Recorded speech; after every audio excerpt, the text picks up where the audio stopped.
بیوی کے سونے پر شوہر کا کتنا حق ہے؟ رابعہ صاحبہ کراچی سے پوچھتی ہیں جو سونا لڑکی اپنے والدین کے گھر سے لائی ہے اس پر شوہر کا کتنا حق ہوتا ہے؟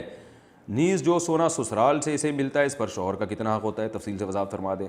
بھائی جو چیز جس کو گفٹ کے طور پہ دے دی گئی تو وہ اس کی ملکیت میں آ گئی، اس پر اسی کا حق ہے، دوسرے کا اس پر کوئی حق نہیں ہے۔ بیگم صاحبہ اپنے باپ کے گھر سے جو لے کر آئی ہے وہ بیگم صاحبہ ہی کا ہے، وہ اپنے اس کے باپ نے بیوی کو دیا ہے، وہ شوہر کے باپ کا نہیں ہے۔ تو لہذا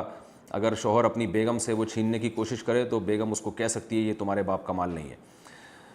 تو اسی طرح جو سسرال والے بیوی کو دے دیتے ہیں سونا تو اس میں عرف دیکھا جائے گا، جن علاقوں میں یہ رواج ہو کہ گفٹ کے طور پہ دیا جاتا ہے ان میں تو سسرال والوں کا حق ختم ہو گیا، انہوں نے گفٹ دے دیا۔ اور بعض علاقوں میں یہ دستور ہے بطور گفٹ کے نہیں دیتے، ویسے ہی بہو کو پہنانے کے لیے دیتے ہیں کہ بھئی پہننے کے لیے دیتے ہیں کہ بھئی پہن لو، اور اس میں یہ عرف ہوتا ہے، یا وضاحت کر دی ہو کہ بھئی ہم تمہیں صرف پہننے کے لیے دے رہے ہیں، یہ تمہیں سچی مچی کا نہیں دے رہے تمہیں یہ، تو ایسی صورت میں بہو اس کی مالک نہیں ہوگی اور پھر سسرال کا اس پر حق ہے، جب چاہیں واپس لے لیں۔ لیکن ہمارے ہاں جو عرف ہے کہ عورت کو جو سونا دیا جاتا ہے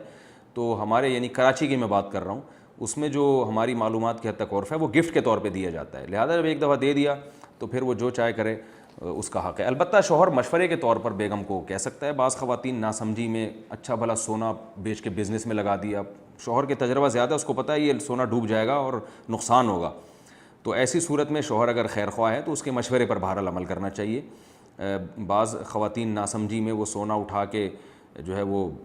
کہیں کاروبار کے نام پہ کسی کو دے دیا، کہیں کسی کو قرض کے نام پہ دے دیا، وہ قرض لے کے پی گیا، کیونکہ عورت کی طبیعت میں اللہ نے نرمی رکھی ہے، جس عورت کے پاس سونا یا پیسہ ہو تو لوگ اس کو بیوقوف بنانا، خاندانی کے لوگ بیوقوف بنانا شروع کر دیتے ہیں اس کو۔ ایسی صورت میں جو محبت والا شوہر ہوتا ہے، جو واقعی بیوی کا خیر خواہ ہوتا ہے، اسے ڈر ہوتا ہے کہ یہ کہیں اس کی جائیدادوں کو لوگ پی نہ جائیں اور یا اس کو نقصان نہ کر بیٹھیں، پھر وہ خیر خواہی کے طور پہ مشورہ دے سکتا ہے، دینا چاہیے بلکہ، کہ بھئی اس کا خیال کرو۔ اور پھر ایسے موقع پر عورت کا شوہر کو یہ طعنہ دینا کہ تم کون ہوتے ہو میرے معاملات میں ٹانگ اڑانے والے، یہ پھر آپس میں تعلقات کو خراب کرنے کی بات ہوتی ہے۔ ہاں شوہر لالچی ہے، نظر ڈال کے بیٹھا ہوا ہے سونے کے اوپر، یہ بہرحال غلط ہے اور شوہر کا اس میں کوئی حق حاصل یعنی حق نہیں ہے اس عورت کے مال میں۔